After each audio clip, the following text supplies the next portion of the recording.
रोज का वचन। रोज के वचन में आपका स्वागत है। दिन 362। नहमाया की पुस्तक अध्याय 9। नहमाया की पुस्तक अध्याय 9। पाप का अंगीकार।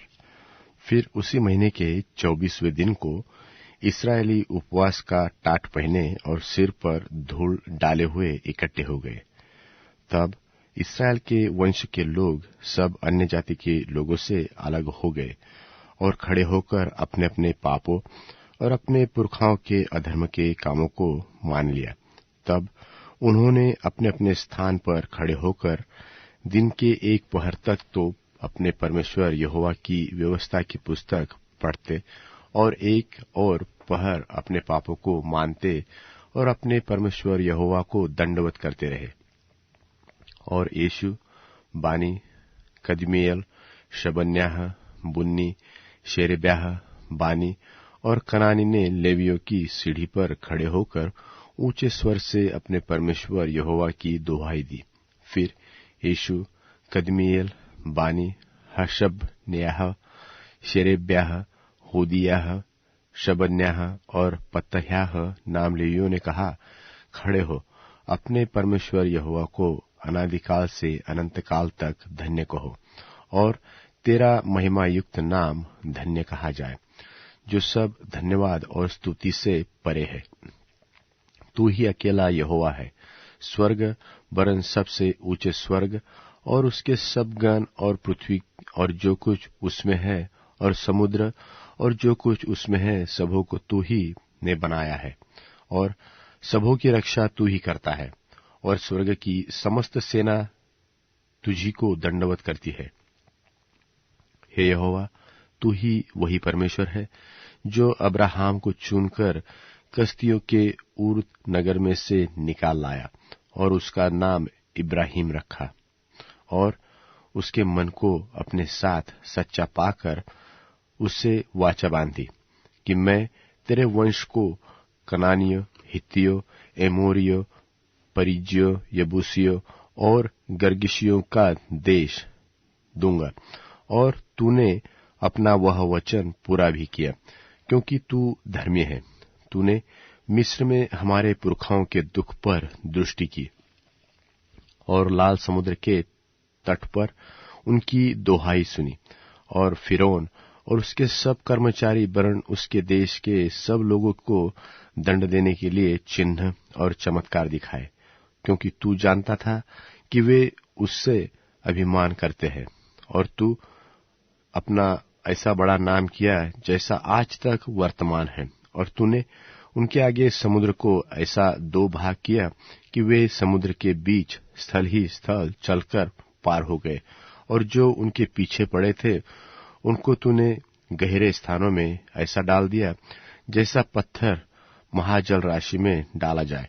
फिर तूने दिन को बादल के खंभे में होकर और रात को आग के खंभे में होकर उनकी अगुवाई की कि जिस मार्ग पर उन्हें चलना था उसमें उनको उजियाला मिले। फिर तूने सीनै पर्वत पर उतरकर आकाश में से उनके साथ बातें की और उनको सीधे नियम, सच्ची व्यवस्था और अच्छी विधियां और आज्ञाएं दी और उन्हें अपने पवित्र विश्राम दिन का ज्ञान दिया और अपने दास मूसा के द्वारा आज्ञाएं और विधियां और व्यवस्था दी और उनकी भूख मिटाने को आकाश से उन्हें भोजन दिया और उनकी प्यास बुझाने को चट्टान में से उनके लिए पानी निकाला और उन्हें आज्ञा दी कि जिस देश के तुम्हें देने की मैंने शपथ खाई है उसके अधिकारी होने को तुम उसमें आओ। परंतु उन्होंने और हमारे पुरखाओं ने अभिमान किया और हठीले बने और तेरी आज्ञाएं न मानी और आज्ञा मानने से इनकार किया, और जो आश्चर्य कर्म तूने उनके बीच किए थे उनका स्मरण न किया, वरन हठ करके यहाँ तक बलवा करने वाले बने कि एक प्रधान ठहराया कि अपने दासत्व की दशा में लौटे। परंतु तू क्षमा करने वाला, अनुग्रहकारी और दयालु विलंब से कोप करने वाला करुणामय, अति करुणामय परमेश्वर है। तूने उनको न त्यागा, वरन जब उन्होंने बछड़ा ढालकर कहा कि तुम्हारा परमेश्वर जो तुम्हें मिस्र देश से छुड़ा लाया है वह यही है, और तेरा बहुत तिरस्कार किया, तब भी तू जो अति दयालु है उनको जंगल में न त्यागा। न तो दिन को अगुवाई करने वाला बादल का खंबा उन पर से हटा, और न रात को उजियाला देने वाला और उनका मार्ग दिखाने वाला आग का खंबा, वरन तूने उन्हें समझाने के लिए अपने आत्मा को जो भला है दिया, और अपना मान उन्हें खिलाना न छोड़ा, और उनकी प्यास बुझाने को पानी देता रहा। 40 वर्ष तक तू जंगल में उनका ऐसा पालन पोषण करता रहा कि उनको कुछ घटी न हुई, न तो उनके वस्त्र पुराने हुए और न उनके पाँव के में सूजन हुई। फिर तूने राज्य राज्य और देश देश के लोगों को उनके वश में कर दिया, और दिशा दिशा में उनको बांट दिया। यो वे हेशबोन के राजा सिहोन और बाशान के राजा ओग दोनों के देशों में अधिकारी हो गए। फिर तूने उनकी संतान को आकाश के तारों के समान बढ़ाकर उन्हें उस देश में पहुंचा दिया जिसके विषय तूने उनके पूर्वजों से कहा था कि वे उसमें जाकर उसके अधिकारी हो जाएंगे। यह संतान जाकर उसकी अधिकारीन हो गई, और तूने उनके द्वारा देश के निवासी कनानियों को दबाया, और राजाओं और देश के लोगों समेत उनको उनके हाथ में कर दिया कि वे उनसे जो चाहे सो करें। और उन्होंने गढ़वाले नगर और उपजाऊ भूमियां ले ली, और सब भांति भांति की अच्छी अच्छी वस्तुओं से भरे हुए घरों के और खुदे हुए होदों के और दाख और जलपाई बारियों के और खाने के फल वाले बहुत से वृक्षों के अधिकारी हो गए। वे उसे खाकर तृप्त हुए और हष्टपुष्ट हो गए, और तेरी बड़ी भलाई के कारण सुख भोगते रहे। परंतु वे तुझसे फिरकर बलवा करने वाले बन गए और तेरी व्यवस्था को त्याग दिया, और तेरे जो नबी तेरी ओर उन्हें फेरने के लिए उनको चिताते रहे, उनको उन्होंने घात किया और तेरा बहुत तिरस्कार किया। इस कारण तूने उनको उनके शत्रुओं के हाथ में कर दिया, और उन्होंने उनको संकट में डाला। तो भी जब जब वे संकट में पड़कर तेरी दोहाई देते रहे, तब तब तूने स्वर्ग से उनकी सुनी, और तू जो अति दयालु है इसलिए उनको छुड़ाने वाले को भेजता रहा और उनको शत्रुओं के हाथों से छुड़ाता रहा। परंतु जब जब उनको चैन मिला, तब वे फिर तेरे सामने बुराई करते थे। इस कारण तू उनको शत्रुओं के हाथ में कर देता था, और वे उन पर प्रभुता करते थे। तो भी जब वे फिरकर तेरी दुहाई देते, तब तू स्वर्ग से उनकी सुनता, और तू जो दयालु है इसलिए बार बार उनको छुड़ाता और उनको चिताता था कि उनको फिर अपनी व्यवस्था के अधीन कर दे। परंतु वे अभिमान करते रहे और तेरी आज्ञाएं नहीं मानते थे, और तेरे नियम जिनको यदि मनुष्य माने तो उनके कारण जीवित रहे, उनके विरुद्ध पाप करते और हट करके अपना कंधा हटाते और न सुनते। तू तो बहुत वर्ष तक उनकी सहता रहा और अपने आत्मा से नबियों के द्वारा उन्हें चिताता रहा, परंतु वे कान नहीं लगाते थे। इसलिए तूने उन्हें देश देश के लोगों के हाथ में कर दिया। तो भी तूने जो अति दयालु है उनका अंत नहीं कर डाला और उनको त्याग दिया, क्योंकि तू अनुग्रहकारी और दयालु परमेश्वर है।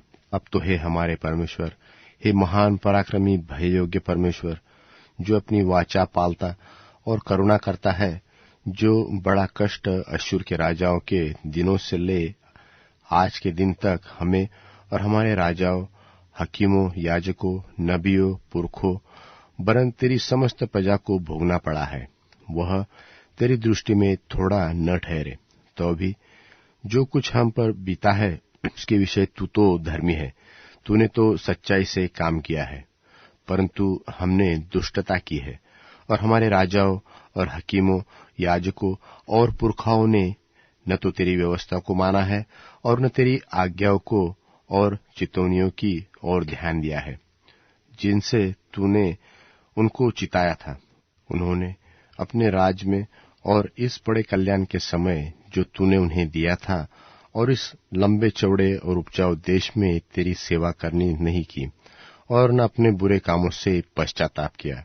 हम आजकल दास है, जो देश तूने हमारे पितरों को दिया था कि उनकी उत्तम उपज खाए, इसी में हम दास है। इसकी उपज से उन राजाओं को जिन्हें तूने हमारे पापों के कारण हमारे ऊपर उठाया है, ठहराया है, बहुत धन मिलता है और वे हमारे शरीरों और हमारे पशुओं पर अपनी अपनी इच्छा के अनुसार प्रभुता जानते हैं। इसलिए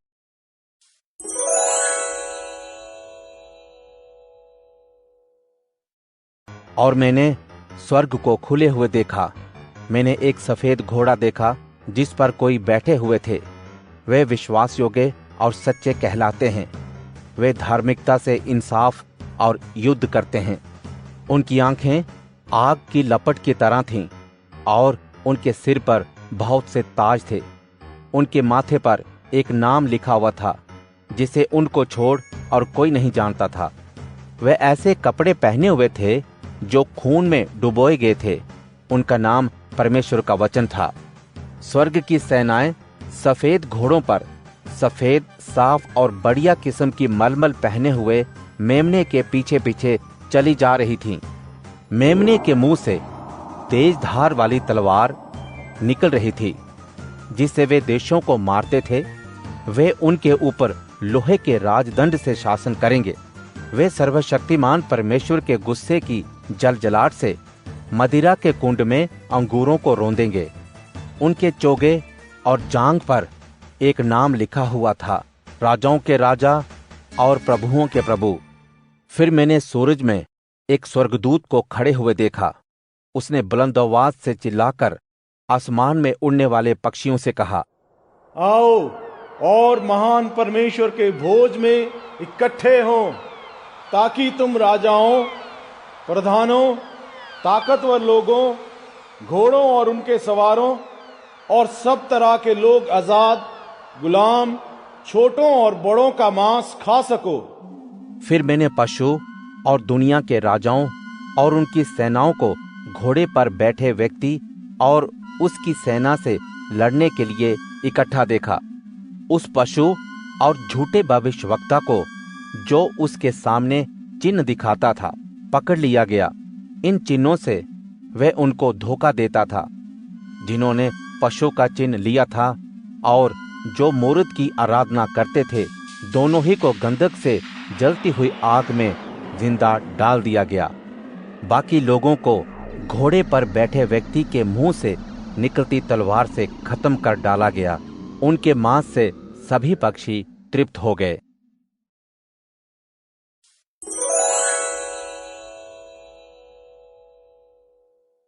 पृथ्वी पर प्रभु की स्तुति करो, ओ मगरमच्छो, ओ सागरों, ओ अग्नि और ओलो, ओ बर्फ और कुहरे, ओ प्रभु का वचन पूर्ण करने वाली प्रचंड वायु, ओ पर्वत एवं समस्त घाटियों, ओ फलवान वृक्षों तथा देवदारों, ओ पशुओं और पालतू जानवरों, ओ रेंगने वाले जंतुओं, ओ उड़ने वाले पक्षियों, प्रभु की स्तुति करो। पृथ्वी के राजागण और समस्त जातियां, शासक एवं पृथ्वी के समस्त न्यायकर्ता, युवक और युवतियां भी, बच्चों समेत वृद्ध भी, ये सब प्रभु के नाम की स्तुति करें, क्योंकि केवल प्रभु का नाम महान है। उसकी महिमा पृथ्वी और आकाश के ऊपर है। प्रभु ने अपने निज लोगों को शक्तिमान बनाया है। समस्त संतों के लिए, इस्राएल की संतान के लिए जो प्रभु के निकट हैं, यह स्तुति का विषय है। प्रभु की स्तुति करो।